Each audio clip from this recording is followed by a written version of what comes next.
All right, raw thoughts here.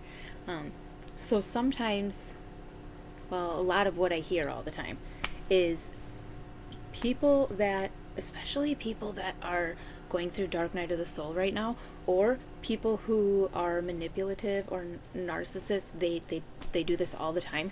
Um, and I'm not talking about like playing the victim. That's not what I'm talking about. I'm talking about how you will hear people that blame their traumatic experiences to justify their behavior, or their like their hardships or whatever that they've been through, and they say how that makes them behave a certain way. And that is entirely wrong. It's a straight up lie. Um, they tell themselves that as a way to justify their behavior because they're too afraid of actually holding themselves accountable for what they're doing that they know is not exactly the best behavior they could have.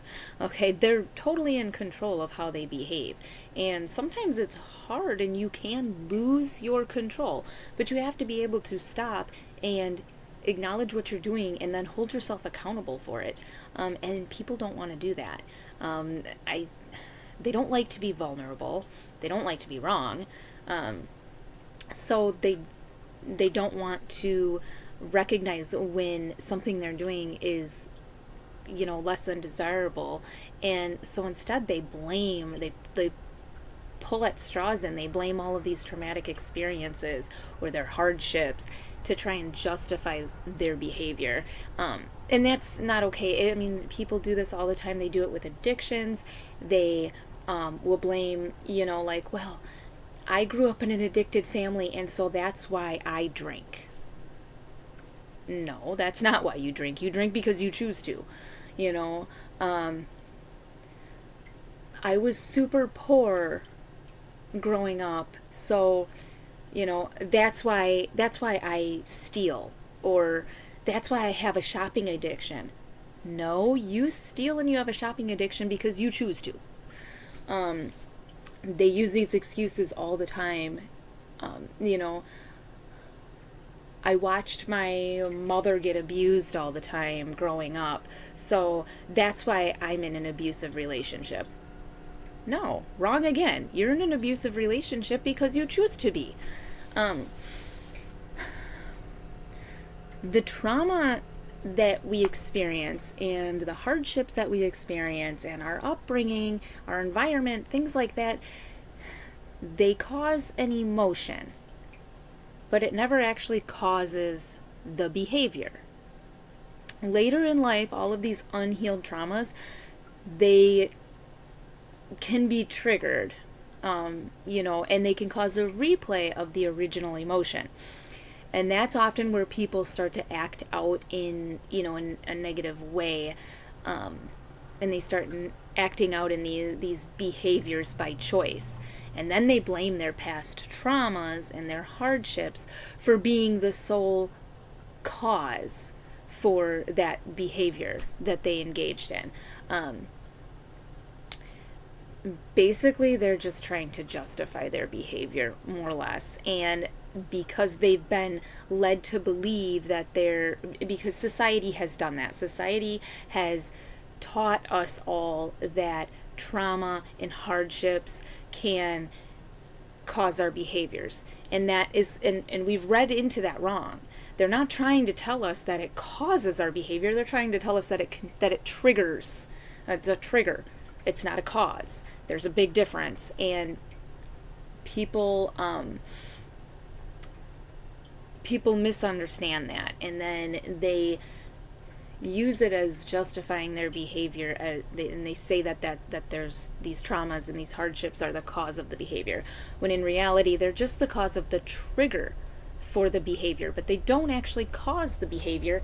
The behavior is caused by choice. You have free choice to make your decisions and to engage in the behavior that you engage in. And if you choose to behave in a negative behavior, that is by your own choice.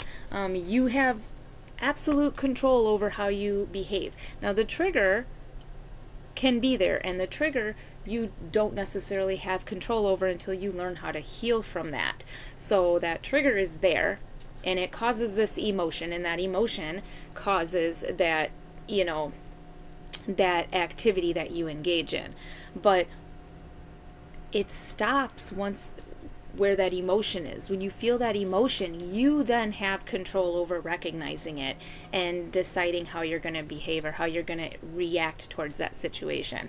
The situation itself never ever causes your actual behavior. That isn't all you. So anyway, just this is my things just pop in my head sometimes, and I'm not always in a position where I'm available to actually speak about it, but I happen to be right now, so I am. So anyway, like, a lot of times what will happen then is, like, people have people have these traumas and whatnot, right? And obviously, like I was just saying, the trauma doesn't cause the behavior. The person is in control of that behavior. And the person who dealt with the trauma is in full control of their behavior. And they make this choice to continue this cycle of whatever it is. So if they grew up in, like, an abusive family or whatever, and then they become an abuser later on towards their children or in their relationships or whatever, they're choosing to be that way, and they're choosing to replay this cycle and continue this cycle of abuse. That's their choice. They have a choice of either staying engaged in it and continuing the cycle, or stopping it and healing, right? It all comes down to each individual person's choice. The hard part is figuring out how to do it. And there's a lot of resources out there, but people don't like to be vulnerable. So they don't want to seek out the help, or they claim they do, but then they don't actually fully commit themselves to healing from whatever the trauma is, whatever it is. They don't commit to actually doing it, because it gets a little scary when you're brought out of your comfort zone and you have to face these ugly parts of yourself, and you have to hold yourself accountable. And when people reach that point where somebody that is trying to help them heal from this says, like, hey, like, this is your choice, you're choosing this, like, and tries to get them to acknowledge that, that's when they pull away, because they don't want to hear that. They don't want to hear that they actually have control and they've actually made the choice. What they want, and this is that shadow side of them that I had discussed in a previous video, this is that ego part that's like, oh, we don't want to take the blame. Like, nope, it's not your fault. It's not your fault. It makes you uncomfortable when you realize that you are at fault and that you are in control. And we don't want that. We don't like that feeling. So to try and avoid that, it steps in and changes things around, and people, it encourages the people to step away from the healing journey, step away from all that, and just go back to how it was. Just keep believing that it's your trauma and your hardships that have caused all of these negative behaviors. And then they're looking for sympathy from people. They're looking for people that are like, oh yeah, I get it, like, yep, yeah, I was an addict too, and I couldn't control my behavior. I kept snorting or shooting up or drinking or whatever the case may be, because, I was brought up in a household like that. I was homeless, and, I didn't know what else to do, and, whatever. I was living on the streets, and that's how it started, and, okay, maybe it did, but you still get to make that decision whether you're going to continue to engage in it or not. And, once it gets brought to their attention that they're actually in control of what they're choosing to do, they don't like that. And then they like to try and pull away and be like, oh, no, healing doesn't work. Healing doesn't work. I can't heal. Like, this is a disease. This is, I can't heal from any of this. This is a mental illness, and it's a disease, and I'm never going to get better. And they like to believe that because it's easier than actually facing the healing journey and healing process and digging in deep and healing from all of these demons that we have, because we all have them and we have lots of them.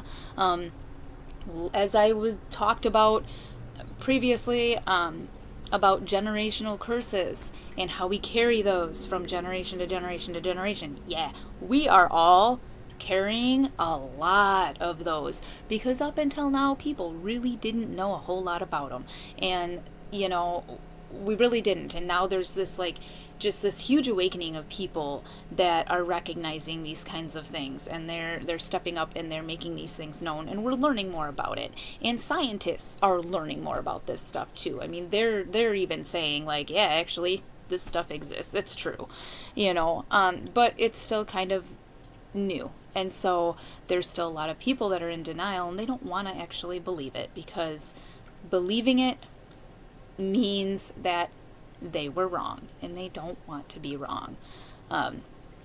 So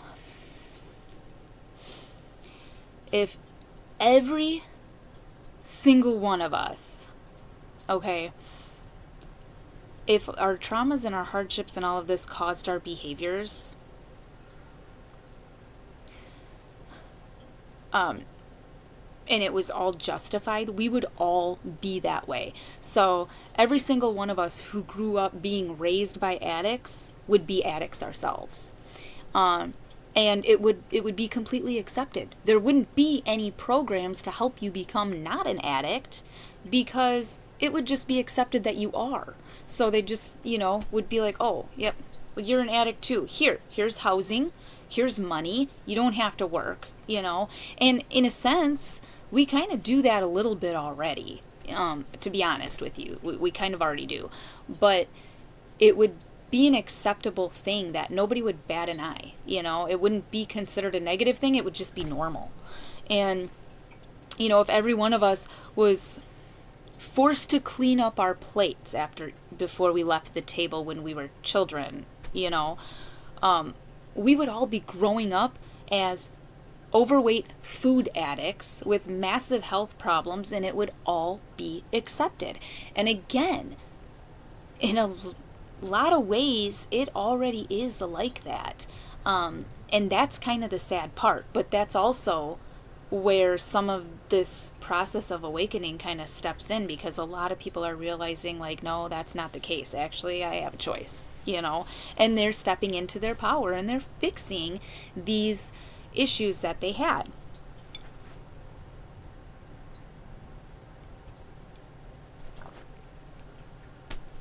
So just trauma, it doesn't control the behavior like people like to say it does. It does not.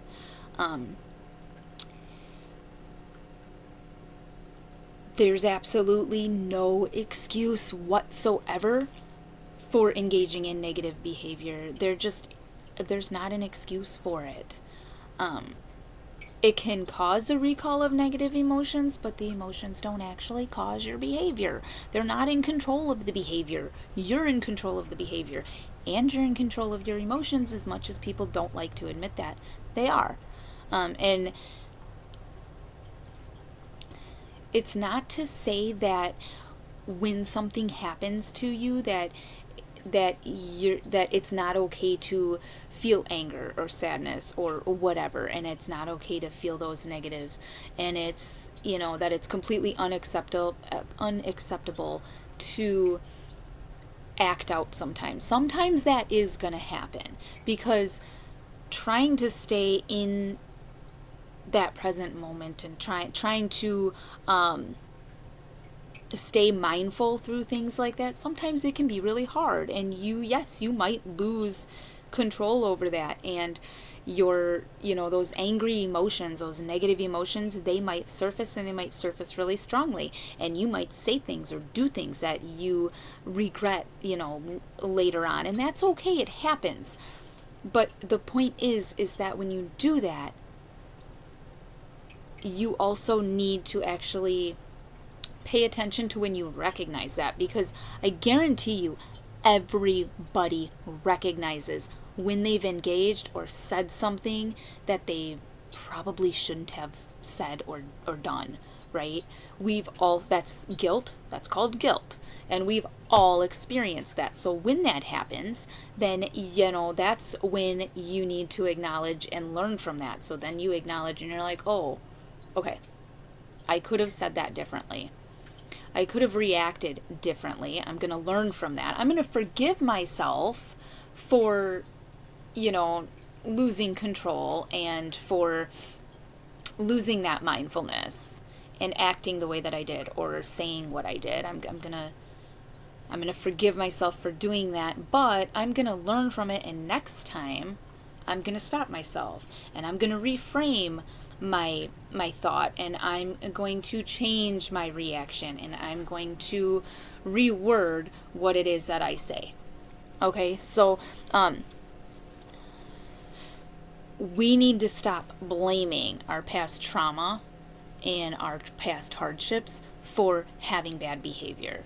Okay, stop allowing somebody else to use their trauma or their hardships to justify and excuse their bad behavior.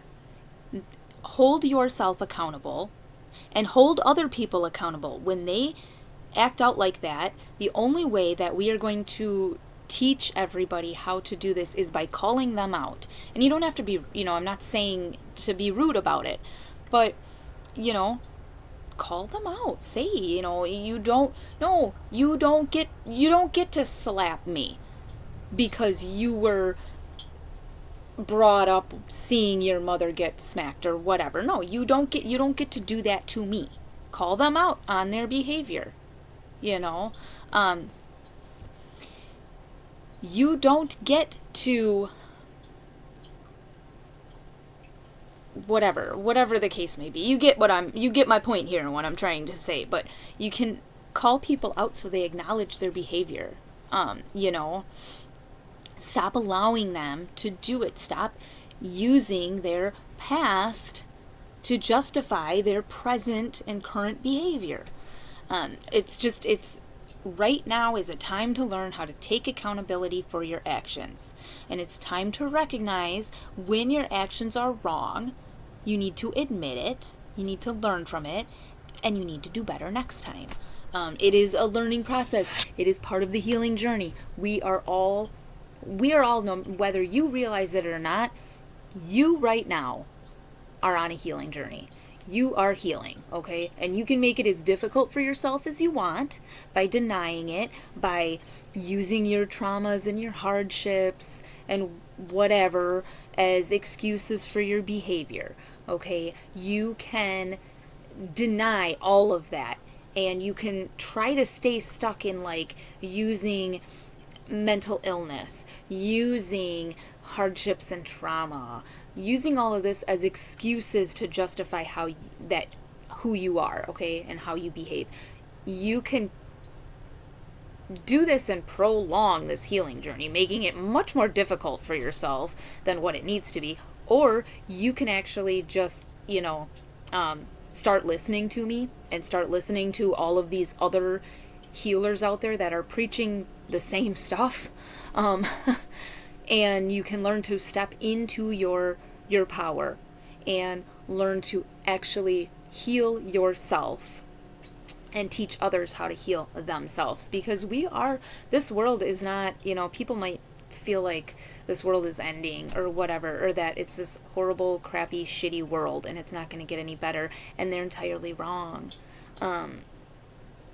This world we're going through hard times, yes, but there's a reason for it.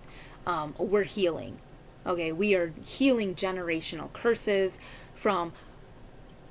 that just goes back from the time that earth and we were here even started, okay? From the very, very beginning, we are healing generational curses from that right now. This is a long, drawn-out healing process, and our world is completely changing into something entirely different, and it is nothing of what that any of us have ever experienced or anything. It is changing, but it's changing for the better. But we got to get through the hard times first, right? I mean, that's kind of just the way that things go usually. Well, not usually, pretty much all the time. There's always rocky boats. There's always hills to climb, mountains to climb, whatever. There's always hurdles that we have to get over before we can get to the good stuff. And that's where we're at right now. We're getting over the hurdles. We're climbing the mountains. We're crossing the oceans, and we're doing what we got to do, and healing from our generational curses, and healing from trauma, and healing from all of that is the path that we're all on right now. And a lot of people are in such denial of that because it's making them uncomfortable. People are calling them out. They're recognizing these things, and they're realizing that they are in the power. They do have the power, and they are in control, and that's scary to them. They don't want to recognize that and believe that, and so they're kind of fighting against that, and they're in denial, and unfortunately that's just prolonging the inevitable. They're gonna heal regardless. It's gonna happen for them. They're just making it a lot harder and more of a difficult process than what it needs to be, because they're just not embracing what they know. They're fighting against it instead. So anyway, yeah, heal from your shit. That's it. That's all I got for you tonight.